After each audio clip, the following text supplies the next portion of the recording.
Moses tells us that our God is like an eagle that stirs up its nest and hovers over its young. It spreads its wings to catch them and carries them on its pinions. That's another word for wings. And God does all of that stirring and hovering and spreading and catching and carrying. Why? Because he's teaching that little eaglet how to fly. And the point that Moses is making is, just like human parents, an eagle parent has one assignment: to successfully launch her little baby into adulthood. And everything else for mama is secondary. And in the eagle world, adulthood is measured primarily by, can my baby fly? And it's mama's job to teach baby how to fly. Now, during infancy, mama builds a very sturdy nest for her baby because it's all about protection.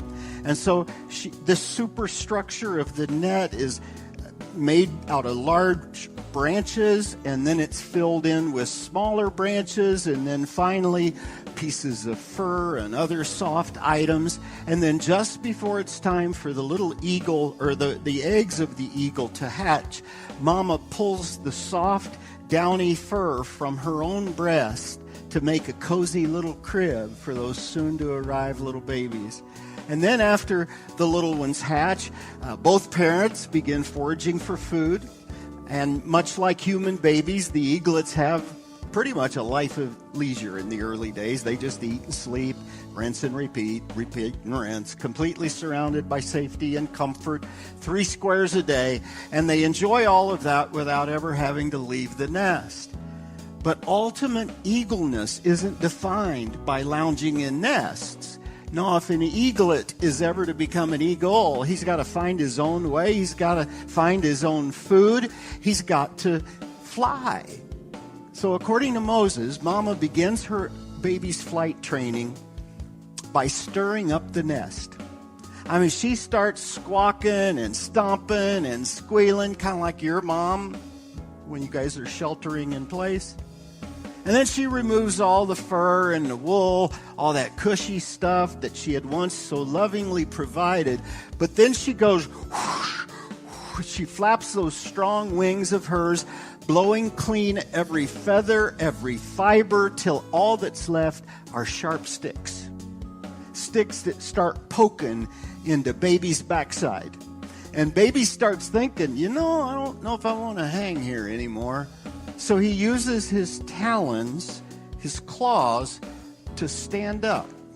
Now at first he weebles and wobbles, but he eventually gets the hang of it. And the more he stands, the stronger his talons grow, which is a good thing because he's going to need those strong talons when he's carrying an 8-pound salmon home to feed his own little tribe. But the trouble is, baby eaglet isn't thinking about the future. He doesn't care about everything that's happening is happening to prepare him for an incredible future life yet to unfold. What he cares about is, Mama, what did you do to my crib? It's not comfy here anymore. To which Mama says, I ain't your maid and this is no Hampton Inn. Besides, it's time you got a job. And that's when Moses says that Mama Eagle starts hovering over her young. Not hovering as in helicoptering, okay? Not even close. Because instead of searching for baby's food, mama just kind of phones it in. She starts floating around, enjoying a little me time, practicing her loop-de-loops, does a lap around the nest, floats high, and then she dives, not doing anything, just hovering. Meanwhile, baby's going, Mama, feed me. Make like a tree and leave. Get me food. But mama keeps hovering. What's she doing? Well, for one, she's given Junior a live demonstration of the fundamentals of flying. Here's how you do it, boy. She's also making certain that Junior gets so hungry that between his aching claws and his growling stomach, he realizes, I better do something. And that's when Mama swoops down and she nudges Junior to the door. Again, he's not thrilled, Mama, these accommodations aren't like they used to be. I wasn't planning on leaving, though. I just was hoping you'd kind of fix some things. But she nudges him. Now, Junior's not the only one afraid. Mama is scared, too. And she's wondering what every parent wonders. Why does the thrill of flying always have to start with the fear of falling? Finally, Mama finds the courage to grab her baby by the beak, and then she plops him on her back, soars high into the heavens, a move Junior isn't at all thrilled about. In fact, he's not thinking he trusts Mama quite like he used to trust Mama. And yet, the view up here, whew, that's pretty awesome. And then Mama does something that she knows she's got to do, but knowing something needs done doesn't make doing it any easier, does it? But there they are, way high in the sky. Nothing but air between her baby and the bottom of some canyon. What if he doesn't take to it? You got to know she wondered. And yet, despite her fears and his, Mama knows this is the moment.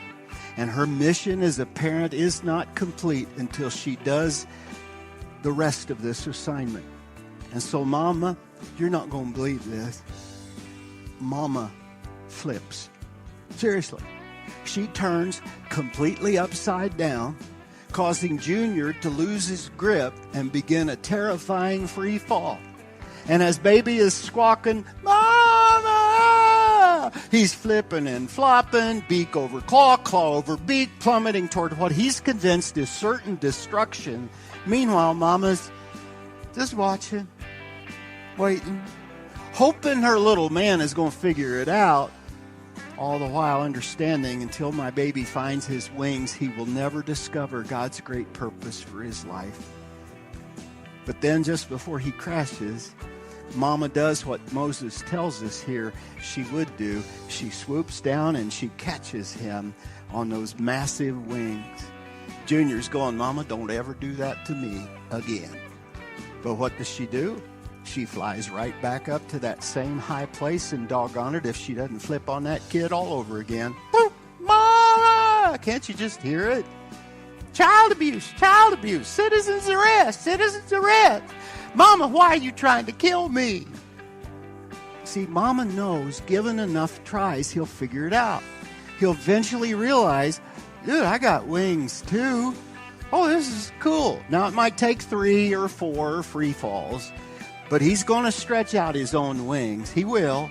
And just like Mama, baby is going to soar. And then he starts swagging as he soars. "Look, Mama, no hands.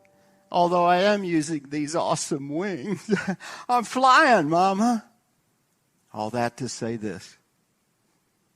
Our Father God wants his human kids to discover our great purpose too.